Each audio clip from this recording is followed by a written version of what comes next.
네, 리뷰수훈입니다.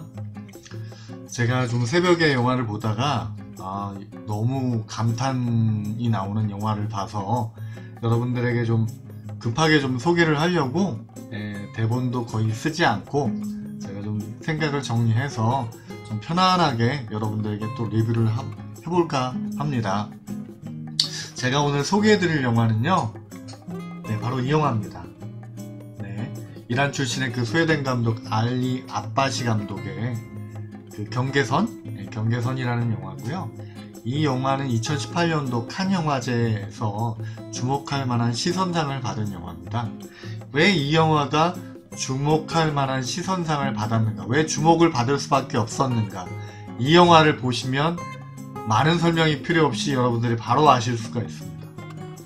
정말 엄청난 영화입니다. 제가 영화를 많이 보다 보니까 정말 특이하다, 독특하다, 신선하다 이런 영화를 만난다는 게 사실 좀 힘들거든요. 왜냐면 같은 영화를 계속 보다 보면 사실은 재밌다, 잘 만들었네 하면서도 익숙하잖아요. 그 어딘지 모르게 좀 익숙한 걸 느끼게 되거든요, 여러분. 근데 이 영화는 기존에 익숙했던 연출 방식하고 또 소재 면에서도 그렇고 여러 가지로 굉장히 기존의 그 익숙함을 깨는 영화입니다.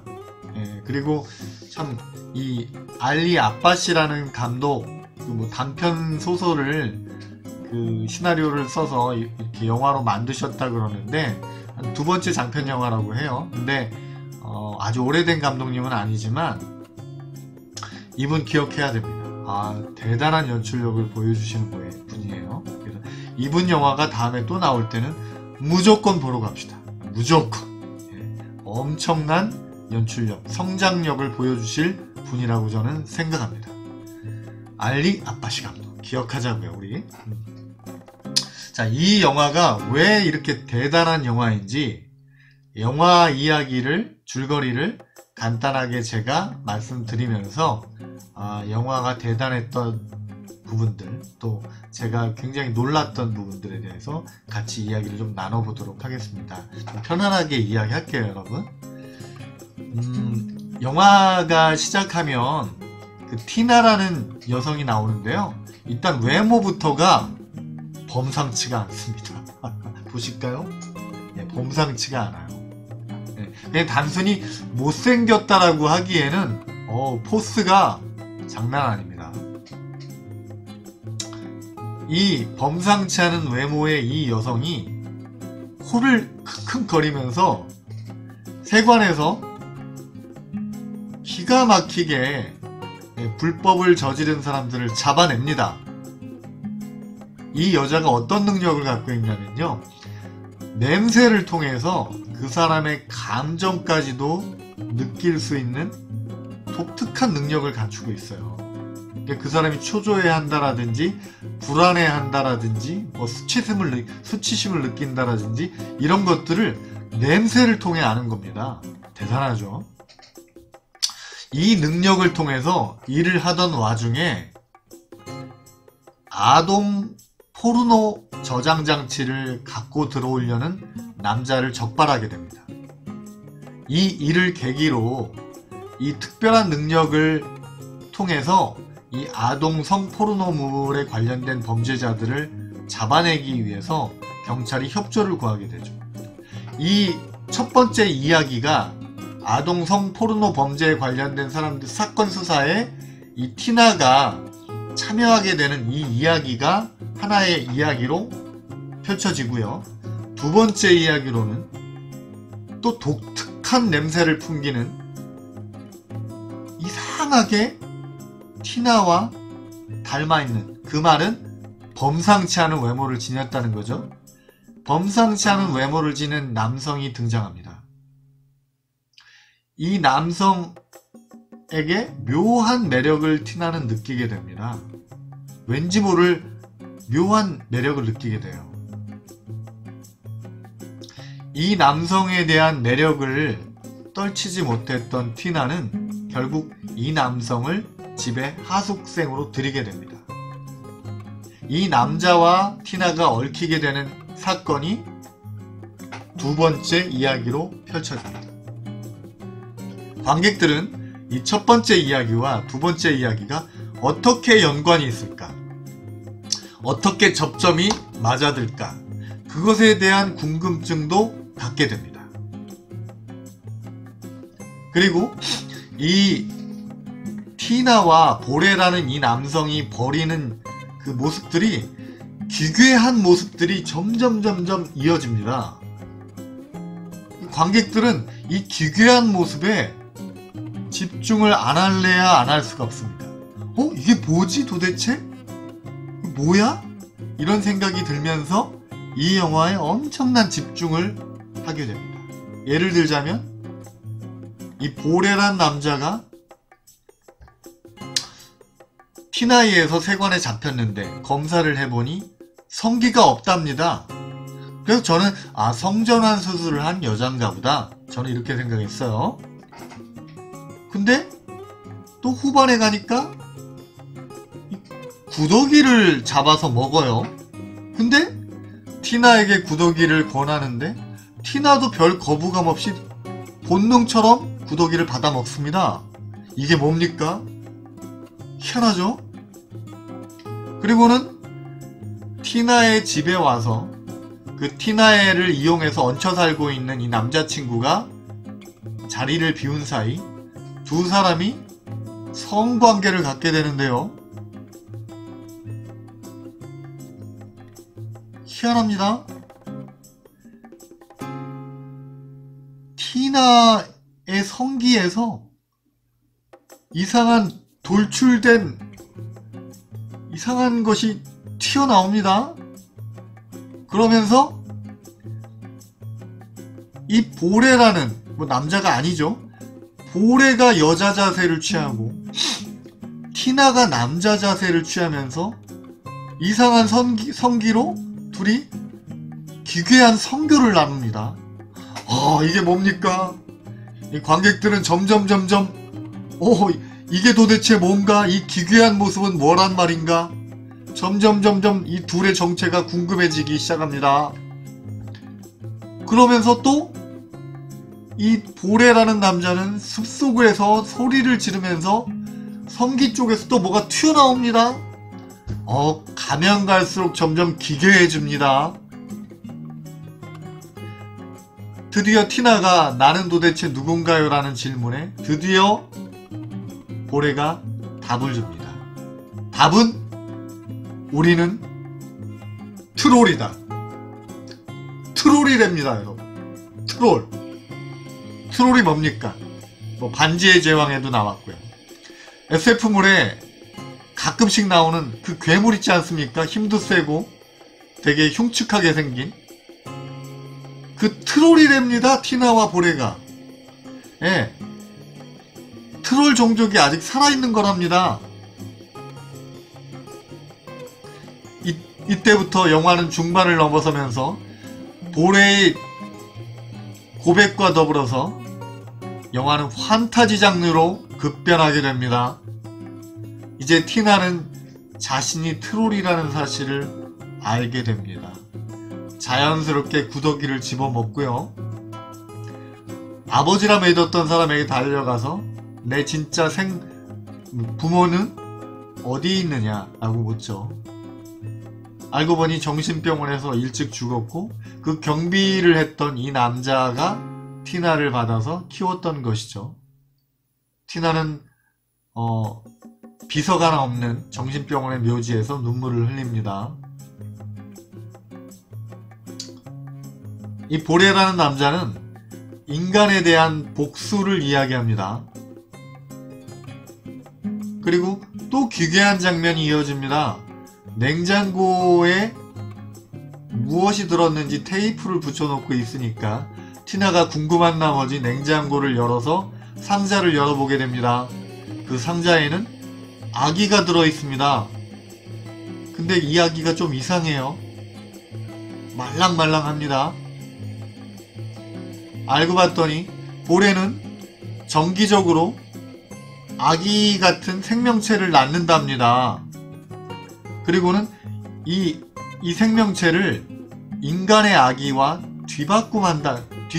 바꿔치기를 한다네요. 이유가 인간에게 보복하기 위해서랍니다. 인간들도 한번 고통을 당해봐라 하고 아기를 바꿔치기 한답니다. 그리고 그 아기를 팔았답니다.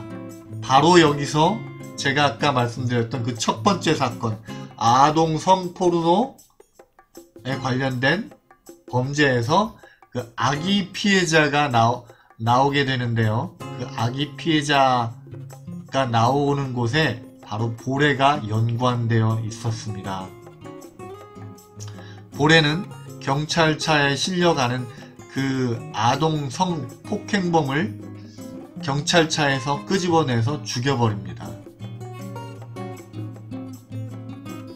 충격을 받은 티나는 보레에게 찾아가서 왜 이렇게 끔찍한 짓을 했냐고 묻죠.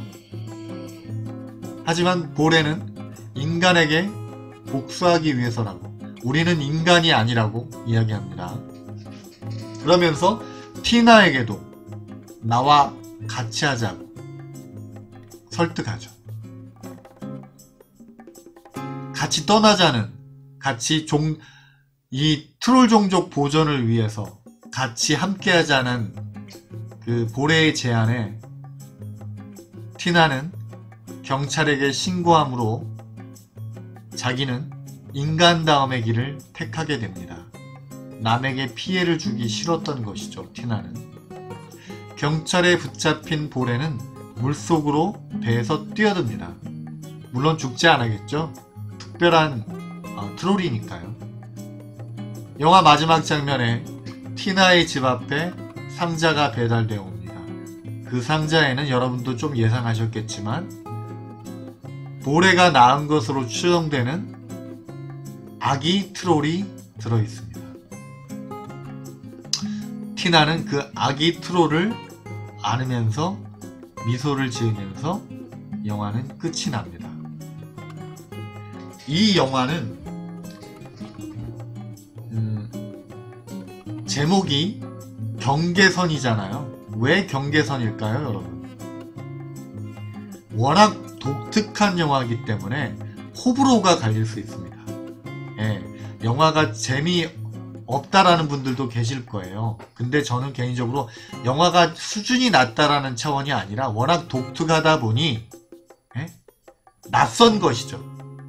예, 그리고 성교 장면이라 이런 장면들도 굉장히 기괴하다 보니 그런 것에 대해서 거부감을 느끼시는 분들도 계실 거예요.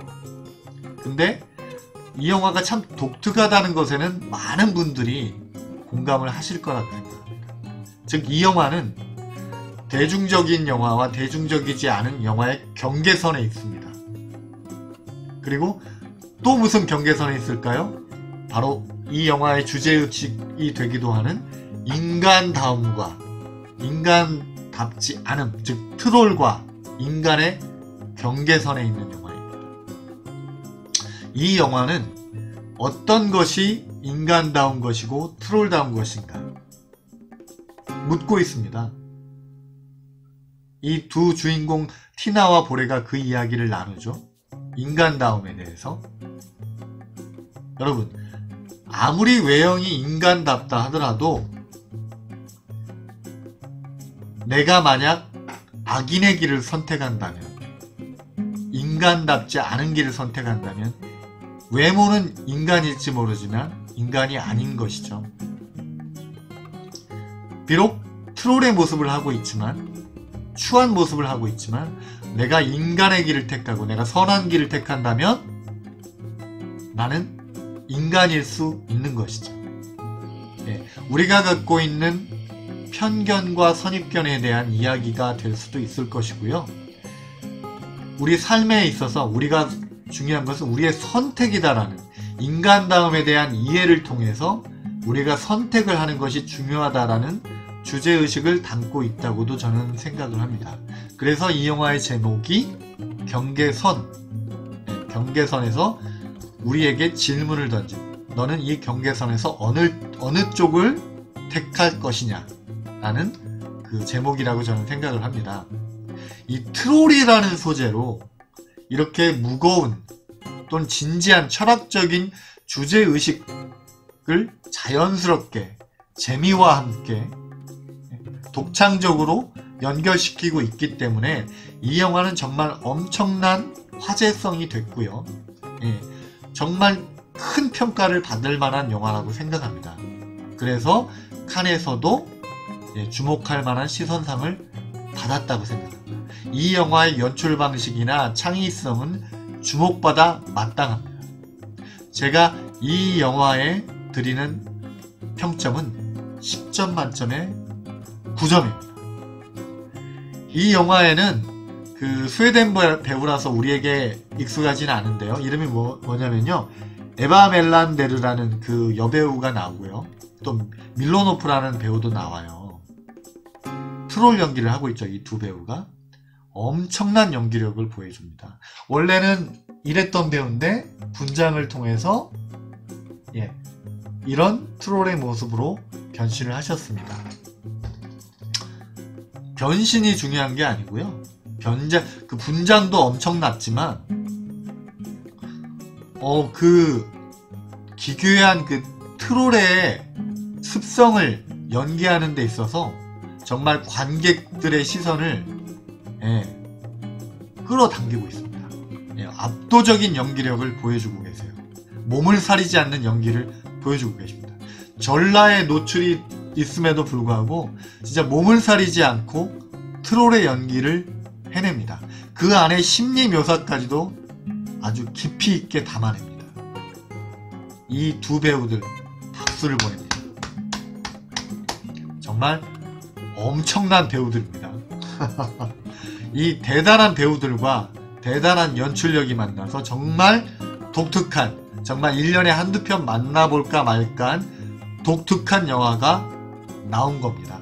여러분, 이 경계선이란 영화 꼭 보시기 바래요.